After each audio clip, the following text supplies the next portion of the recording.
L'horloge du temps perdu. La pluie tombait doucement sur les vitres de la salle où se déroulaient les funérailles. Hélène restait immobile, les mains croisées sur ses genoux, la respiration tendue comme si elle retenait quelque chose qui menaçait de la briser. Tout autour d'elle, les murmures d'amis et de membres de la famille semblaient flotter dans un autre monde. Elle ne percevait que par fragments les voix qui tentaient de la consoler. André. Rien que son nom lui arrachait une douleur précise, aiguë, presque physique. Quand la cérémonie fut terminée, Hélène sentit le sol vaciller sous ses pieds. Elle avait l'impression d'avancer sur un chemin dont elle ne distinguait plus les lignes. Tout ce qui la guidait auparavant, le rire d'André, ses projets, l'avenir qu'il construisait, avait soudain disparu.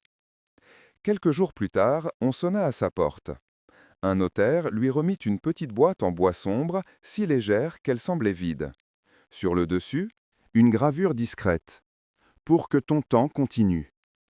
À l'intérieur reposait une vieille horloge de poche, brisée, son verre fendu en une toile fragile. Elle reconnut immédiatement l'objet. C'était celui qu'André gardait depuis leurs premières années ensemble. Sous l'horloge se trouvait une clé USB, accompagnée d'un mot écrit de sa main. « Écoute ceci quand tu seras prête. » Hélène sentit sa gorge se nouer. Malgré elle, la promesse qu'il s'était faite refit surface, comme un écho venu d'un autre siècle. Le passé, qu'elle tentait d'éviter, venait frapper à sa porte. Elle referma la boîte, mais l'horloge, même immobile, semblait teinter contre sa paume, comme si quelque chose, quelque part, essayait encore de battre. Le soir même, incapable de dormir, Hélène ouvrit la boîte une nouvelle fois. Les reflets de l'horloge brisée projetaient de petites étoiles sur le mur. Elle la prit délicatement, comme si elle pouvait encore se briser davantage. Un souvenir l'emporta malgré elle. Ils étaient assis dans un parc, un jour de printemps. André lui avait montré l'horloge pour la première fois, un sourire malicieux aux lèvres. « Quand elle marchera de nouveau, avait-il dit, nous commencerons notre nouveau temps. » Elle avait ri, croyant à une blague romantique. Mais pour André, chaque symbole comptait. L'horloge représentait un commencement, une promesse d'avenir. À l'époque, Hélène n'avait pas compris à quel point cela avait de l'importance pour lui. À présent, elle contemplait l'objet comme un fragment de ce futur brisé. Elle finit par brancher la clé USB. La voix d'André remplit la pièce, chaude, familière, presque vivante. « Si tu écoutes ceci, c'est que je ne peux plus t'expliquer les choses moi-même. Ne sois pas triste, mon amour. Je veux seulement que tu gardes ce que nous avons construit. L'horloge, tu comprendras pourquoi. Pas tout de suite, mais un jour. » La voix s'interrompit. Hélène resta figée, comme si le monde avait cessé un instant. Pourquoi l'horloge? Pourquoi maintenant? Les questions tournaient dans son esprit. Elle comprit alors qu'elle ne pourrait retrouver un semblant de paix qu'en découvrant ce que contenait vraiment cet objet. Elle posa l'horloge sur la table, et pour la première fois depuis longtemps, une pensée s'imposa à elle. Je dois la réparer. Hélène alluma une petite lampe de bureau et installa les outils qu'elle avait trouvés dans un tiroir. Elle ignorait presque tout du fonctionnement d'une horloge mécanique, mais un besoin intérieur la poussait à agir, comme si la vérité sommeillait derrière ces engrenages immobiles. Elle ouvrit le boîtier avec précaution. Un petit clic retentit, suivi d'un léger frisson dans sa poitrine. À l'intérieur, au-delà des pièces métalliques, elle remarqua un morceau de papier soigneusement plié. Ses mains tremblaient. Elle déplia le papier. La lettre était écrite de la main d'André, avec cette écriture élégante qu'elle avait tant aimée. « Si tu trouves ce message, c'est que tu as eu le courage d'ouvrir l'horloge. Je sais que tu n'aimes pas regarder en arrière, mais parfois, le passé est le seul chemin pour aller de l'avant. Continue, je suis avec toi, toujours. » Les mots la traversèrent comme une vague. Comment avait-il su? Comment avait-il prévu qu'elle choisirait d'avancer dans le noir, guidée uniquement par un fil ténu de souvenirs? Elle respira profondément et examina les pièces de l'horloge. Malgré son ignorance, elle distinguait clairement la fracture du mécanisme. Une partie semblait manquer. Peut-être devait-elle consulter quelqu'un. Mais une chose était sûre, André l'avait préparée à cette quête, morceau par morceau. Elle rangea la lettre, prit l'horloge et sentit naître dans son cœur une détermination nouvelle. La première pièce venait de se mettre en mouvement. Le lendemain, Hélène se rendit dans une petite horlogerie du centre-ville. L'enseigne ancienne, aux lettres dorées, semblait appartenir à un autre temps. À l'intérieur, des dizaines d'horloges battaient à différents rythmes, comme autant de cœurs vivants. « Bonjour », dit une voix douce. C'était le propriétaire, un jeune homme aux yeux tranquilles, qui la regardait avec une bienveillance prudente. « Je m'appelle Miguel, je peux vous aider ?» Hélène hésita, puis lui tendit l'horloge. Elle était à « quelqu'un que j'ai perdu ». Miguel ne posa pas de questions. Il observa l'objet avec minutie. C'est une pièce ancienne, très ancienne. Le mécanisme est délicat. Il manque une roue d'échappement. Sans elle, rien ne peut fonctionner. Hélène sentit un pincement au cœur. « Vous pouvez la réparer ?» Il secoua doucement la tête.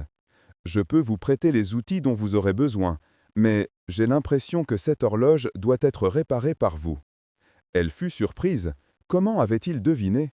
Miguel ajouta avec un sourire humble, « Parfois, certaines choses demandent des mains précises, mais surtout le bon cœur. » Elle repartit avec une petite boîte d'outils et la sensation étrange d'avoir trouvé un allié sans l'avoir cherché. Chez elle, Hélène installa les outils et ouvrit l'horloge une nouvelle fois. Chaque engrenage brillait comme un souvenir figé. Les fragments de son passé avec André défilaient à mesure qu'elle manipulait le mécanisme. Sa famille l'appelait tous les jours. Ses parents, sa sœur, tous lui répétaient la même phrase. « Hélène, tu dois tourner la page. » Mais comment tourner la page quand chaque respiration semblait encore liée à l'ombre de celui qu'elle avait perdu? Au fil des jours, elle apprit à reconnaître les pièces, à comprendre le langage silencieux du mécanisme. Parfois, elle trouvait un autre mot, une autre indication qu'André avait glissé entre les engrenages.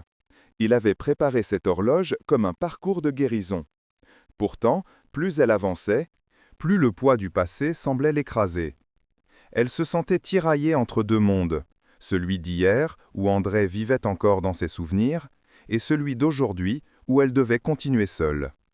Elle posa les outils, submergée. L'horloge, muette devant elle, semblait lui demander quelque chose qu'elle n'était pas certaine d'avoir la force de donner. En manipulant l'arrière du boîtier, elle sentit une légère résistance. Une partie du couvercle glissa et révéla un minuscule compartiment secret. À l'intérieur, une carte mémoire. Hélène resta un long moment sans bouger. Devait-elle vraiment écouter? Elle inséra la carte dans son ordinateur. La voix d'André jaillit, plus faible que dans l'enregistrement précédent, comme essoufflée. « Mon amour, si tu entends ça, c'est que je n'ai pas eu la force de tout te dire. Je suis malade depuis longtemps. Je ne voulais pas t'enfermer dans mon combat. Je savais que tu aurais sacrifié ta vie pour me sauver. Et je ne voulais pas ça. Je voulais te laisser libre, te laisser vivre. » Hélène sentit son cœur se déchirer. « L'horloge, je l'ai préparée pour toi, pour que tu avances. Chaque pièce, chaque message, c'est ma façon de t'accompagner jusqu'à ce que tu n'aies plus besoin de moi. Pardonne-moi si je t'ai caché la vérité, mais je n'ai jamais voulu t'abandonner. » L'enregistrement s'arrêta. Hélène éclata en sanglots. La vérité la submergea, brutale, impitoyable. Elle comprit alors que derrière le silence d'André se cachait un amour immense, mais aussi une douleur qu'il avait portée seule. Elle se laissa glisser contre le mur, l'horloge serrée contre son cœur. Le temps semblait s'être arrêté. Pendant plusieurs jours, Hélène ne toucha plus l'horloge. Elle ne pouvait pas affronter ce que la vérité impliquait. Son esprit oscillait entre colère, chagrin et culpabilité. Une fin d'après-midi, quelqu'un frappa à sa porte. C'était Miguel, tenant une petite pièce métallique. « Vous l'aviez oubliée à la boutique » dit-il simplement. Elle le laissa entrer. Il ne posa aucune question, ne tenta pas de la consoler. Il resta juste là, en présence silencieuse, comme une ancre dans la tempête. Finalement, Hélène murmura. « Je crois que je ne peux pas continuer. » Miguel répondit avec douceur. « Alors, pourquoi pleurez-vous en disant cela ?» Elle baissa les yeux. Il ajouta. « Peut-être que cette horloge ne représente pas ce que vous avez perdu, mais ce que vous pouvez encore retrouver. » Ces mots ouvrirent en elle une brèche minuscule, une brèche où la lumière pouvait peut-être entrer. Cette nuit-là, Hélène se rassit devant l'horloge. Elle reprit les outils, déterminée à aller jusqu'au bout. Quand elle démonta la dernière plaque du mécanisme, un minuscule rouleau de papier tomba sur la table. Elle le déplia. « Mon nouveau temps, si tu trouves ce message, c'est que tu es prête. Je ne veux pas que tu continues à vivre pour moi. Je veux que tu continues à vivre pour toi. L'horloge n'est pas un souvenir, c'est une porte. Ouvre-la et avance. André. » Hélène resta un long moment le papier contre son cœur. Les mots ne l'attiraient plus vers le passé, ils les libéraient. Cette fois, elle savait ce qu'elle devait faire. Elle remonta l'horloge pièce après pièce, les mains étonnamment stables. Chaque mouvement semblait apporter un souffle nouveau dans la pièce. Quand elle inséra enfin la roue manquante, celle que Miguel lui avait rapportée, un clic discret résonna. Puis, soudain, l'horloge se mit en marche. Un battement régulier, profond, presque humain. Et, quelques secondes plus tard, une mélodie douce s'éleva, enregistrée par André. Une mélodie qu'il composait parfois en sifflant lorsqu'ils cuisinaient ensemble. Les larmes d'Hélène coulèrent, mais ce n'étaient plus des larmes de perte. C'était la paix. Lorsque la mélodie cessa, quelqu'un frappa à la porte. Miguel. « Je passais juste devant, dit-il, un peu gêné. » Hélène sourit. Pour la première fois depuis longtemps. Le lendemain, Hélène se rendit sur la colline où elle et André rêvaient de vivre un jour. Le vent soufflait doucement entre les arbres, apportant avec lui une sensation de renouveau. Elle posa l'horloge sur une pierre plate. La mélodie retentit une dernière fois. Elle ferma les yeux. « Merci André, pour tout ce que tu m'as donné, et pour tout ce que tu m'as permis de retrouver. » Quand la musique cessa, elle reprit l'horloge, la serra contre elle, puis la glissa dans sa poche, non plus comme un souvenir douloureux, mais comme un voyage accompli. En redescendant la colline, elle sentit quelque chose de léger dans sa poitrine, quelque chose qu'elle croyait avoir perdu à jamais. L'avenir n'était plus un mur, c'était une porte ouverte. Et Hélène, enfin, choisit de la franchir.